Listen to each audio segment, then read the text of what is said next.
भारतीय समाज के दलितों की स्थिति को लेकर हमेशा जागरूकता फैलाने की बातें की जाती हैं। बौद्ध धर्म के संस्थापक गौतम बुद्ध ने जातिगत भेदभाव, छुआछूत को दूर करने और सबको समानता का संदेश देने के लिए एक नए धर्म की स्थापना की थी। हम सभी जानते हैं कि बौद्ध धर्म कितना महान होगा, जिसे चक्रवर्ती सम्राट अशोक और महान समाज सुधारक दलितों के मसीहा कहलाने वाले बाबा साहेब अम्बेडकर ने भी अपने धर्म के रूप में चुना था। हालांकि बौद्ध धर्म के प्रचार प्रसार के बाद भी भारत से कभी जातिवाद समाप्त नहीं हो सका और पहली बार दलितों के अधिकारों के लिए आवाज 18वीं सदी में उठाई गई, जिसकी सफलता ने दलित समुदाय को इसलिए प्रेरित किया कि अगर सम्मान चाहिए तो झुककर नहीं, आंखें मिलाकर सामना करना पड़ेगा। जी हाँ, अब तक दलितों के अधिकारों के लिए अनगिनत मूवमेंट्स किए गए हैं। अपने इस वीडियो में हम आपको जाति आधारित आंदोलनों के बारे में बताएंगे, जिन्होंने असल में भारत में समानता, सम्मान और न्याय के लिए संघर्ष को एक नया रूप दिया था, जिसने दलितों को बताया कि वो अछूत और बहिष्कृत नहीं बल्कि इसी देश के नागरिक हैं, जिनके अधिकार समान हैं, कोई छोटा या बड़ा नहीं है। नमस्कार, मेरा नाम है रीटा, आप भीमसेना देख रहे हैं।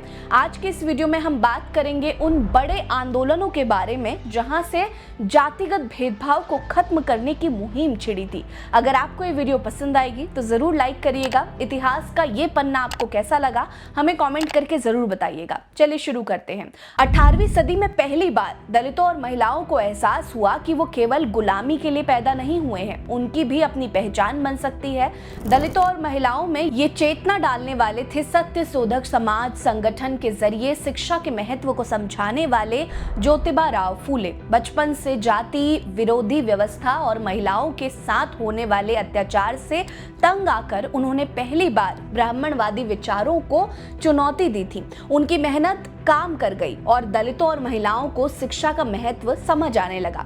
कहा जाता है कि शूद्रों और बहुजनों को पहली बार दलित कहने वाले फूले ही थे। सत्यशोधक समाज ने न केवल जातिगत उत्पीड़न का विरोध किया था, बल्कि महिलाओं के अधिकारों, उनकी शिक्षा को भी बढ़ावा दिया था, जिसमें उनकी पत्नी सावित्रीबाई फूले ने पूरा साथ दिया था। अगला है तमिलनाडु में 20वीं शताब्दी के शुरुआत में जातिगत भेदभाव और उत्पीड़न के खिलाफ पहली बार बिगुल बजा। इसके लिए वहां की दलित जनता ने दक्षिण भारत में ब्राह्मणवादी राजनीतिक वर्चस्व को खत्म करने की मांग रखी थी। द्रविड़ आंदोलन को पेरियार ईवी रामास्वामी ने नेतृत्व कर रहे थे। पेरियार ने सामाजिक और राजनीतिक ढांचा बदलने की मांग करते हुए राजनीति और शिक्षा के क्षेत्र में बड़े बदलाव लाने को कहा। धीरे धीरे यह आंदोलन पूरे भारत में फैल गया, लेकिन दक्षिण भारत में सामाजिक न्याय की वकालत करने को लेकर पेरियार ने कई छोटे बड़े आंदोलन किए। इस आंदोलन को आत्मसम्मान आंदोलन भी कहा जाता है। ये विचारधारा आज भी तमिलनाडु की राजनीति में मौजूद है। अगला है बाबा साहेब ने जब शिक्षा हासिल करने के लिए विदेश की यात्रा की थी, तभी उन्होंने ये दर्शा दिया था कि वो केवल दलितों के अधिकारों के लिए नहीं, उन्हें छुआछूत की सदियों पुरानी बेड़ियों से मुक्त कराना चाहते हैं। इस कारण उन्होंने अमेरिका में गदर पार्टी में शामिल होने के प्रस्ताव को भी ठुकरा दिया था।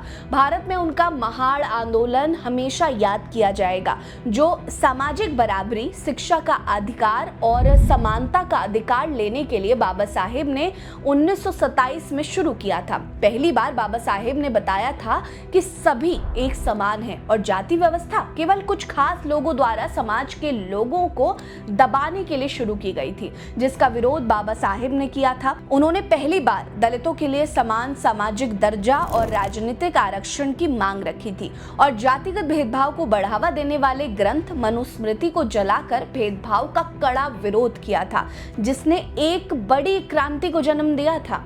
अगला है मद्रास में 20वीं सदी की शुरुआत में मद्रास प्रेसिडेंसी में ब्राह्मणों के वर्चस्व को खत्म करने के लिए सीएम मुदलियार, टीएम नायर और पी त्यागराज चेट्टी ने 1916 में की थी, जो आगे जाकर केवल एक क्रांतिकारी आंदोलन बन गया। इस आंदोलन के तहत दक्षिण भारतीय लिबरल फेडरेशन की स्थापना की गई थी। केरल में न्याय आंदोलन का मुख्य उद्देश्य जातियों के एकत्रित गठन का समर्थन करते हुए ऊंची जातियों को उनकी शक्ति और सत्ता से गिराना था, जिसका नेतृत्व श्री नारायण गुरु ने किया था। उन्होंने राज्य में महिलाओं के अधिकारों और राजनीतिक व्यवस्था में उनकी भागीदारी के लिए भी आवाज उठाई थी। यह आंदोलन इतना व्यापक था कि जनता सशक्त हुई और भेदभावपूर्ण प्रथाओं को खत्म करने के लिए कानून तक पारित करना पड़ा। यह आंदोलन सबूत है कि जब भी उत्पीड़न की प्रकाष्ठा हुई है तब जनता ने अधिकारों के लिए आवाज उठाई है और केवल आंदोलन ही नहीं, उन्हें न्याय भी दिलाया गया है। तो ये कुछ ऐसे आंदोलन थे, कुछ ऐसे मूवमेंट्स थे जो पूरे भारत में चलाए गए और सिर्फ इसलिए ताकि महिलाओं को न्याय मिल सके, ताकि आप जब दलितों को दबाते हैं, बहुजनों को दबाते हैं तो उनको पता चल सके कि उनके अधिकार क्या हैं और उनको उनकी शक्ति का अंदाजा लग सके। वेल, आपने इन आंदोलनों के बारे में इससे पहले सुना था या नहीं, कमेंट करके हमें जरूर बताइएगा। हमारे साथ जुड़े रहिए। नमस्कार।